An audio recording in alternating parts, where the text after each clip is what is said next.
Audio Jungle.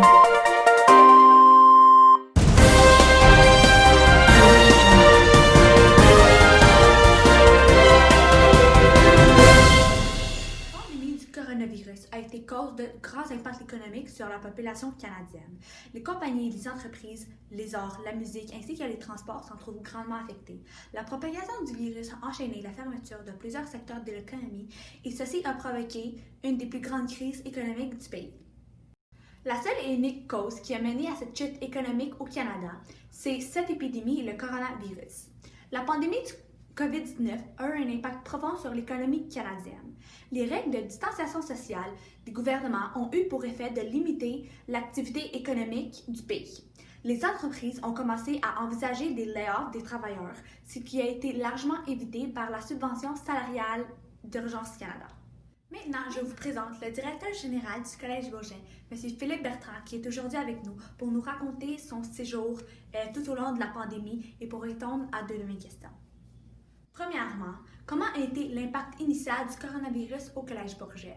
Et deuxièmement, quand on mentionne le thème du coronavirus, on a tendance à penser seulement à des choses négatives. Si on regarde du côté positif, qu'est-ce que le Collège retient de la pandémie? Donc, bonjour. Pour répondre à votre question, quel a été l'impact initial au niveau de la pandémie? C'était, en fait, ce que je vous dirais, le premier réflexe qu'on a eu, ça a été de s'adapter rapidement. Ça a été un choc. Il a fallu qu'on ferme l'école. Donc, l'impact, ça a été une grande incertitude, autant chez le personnel que chez les élèves, même chez la direction, puis, je vous dirais dans le système scolaire québécois. Donc, l'impact initial de la première vague, ça a été de garder le contact avec les élèves, garder le contact avec les parents, de garder le contact avec nos employés, essayer de les accompagner là-dedans, même si c'était difficile pour tout le monde parce qu'on ne savait pas où on s'en allait. Donc, ça a été difficile, évidemment, d'un point de vue économique, d'un point de vue sanitaire, d'un point de vue réputationnel. Donc, ça a été vraiment, vraiment une grosse crise. Puis je vous dirais que le mois de mars, avril, ça a été difficile. Ça a été difficile, mais en même temps, on a compté vraiment sur une super belle collaboration là, des parents, puis des élèves, puis du personnel à l'interne, même si il a fallu faire des mises à pied temporaires. Donc, on a fait presque 80 mises à pied temporaires. Il a fallu fermer l'aréna, fermer la résidence. Donc, ça a eu énormément d'impact sur l'ensemble de l'école. Donc, je vous dirais que c'est pas mal ça sur l'impact initial.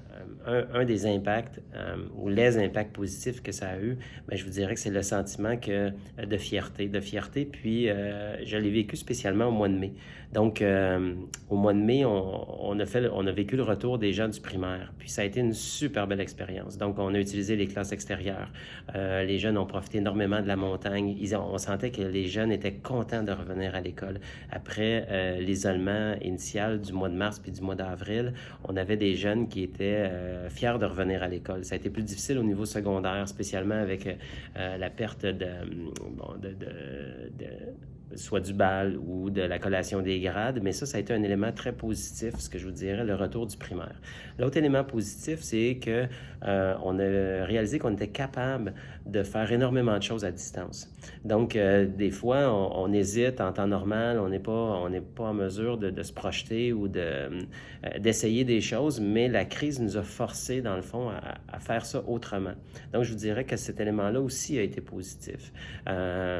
C'est un peu à ça qu'on s'accroche dans une pandémie, avec tous les éléments négatifs, on essaie de voir qu'est-ce qu'on a fait de mieux, qu'est-ce qu'on a été capable de faire. Puis quand on regarde la deuxième vague, bien, ma fierté pour moi, c'est d'avoir gardé le caractère de Bourget à travers les parcours passion, les bulles des sports d'excellence. Donc, de garder pour les jeunes, malgré l'absence des matchs, malgré un semblant de normalité de la vie. Donc ça, pour moi, c'est un des côtés positifs de cette deuxième vague, même si elle se prolonge.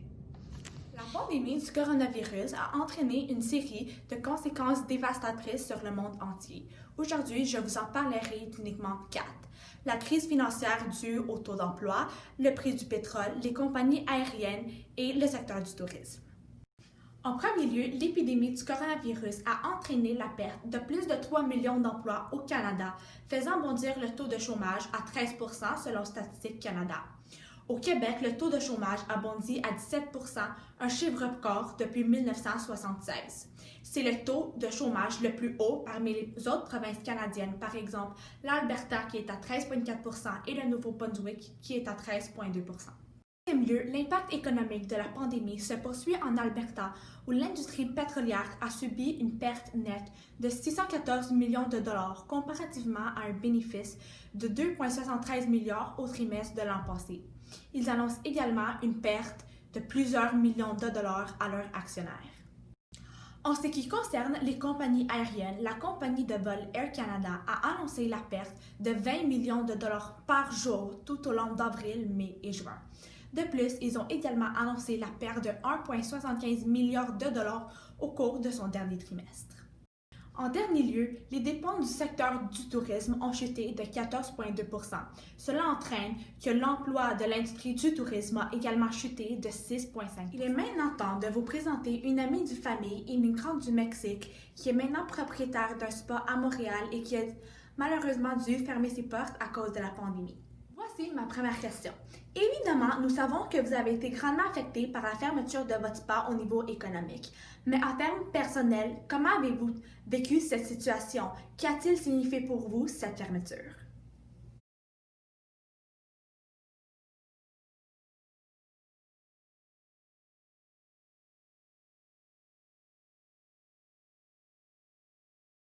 Merci beaucoup.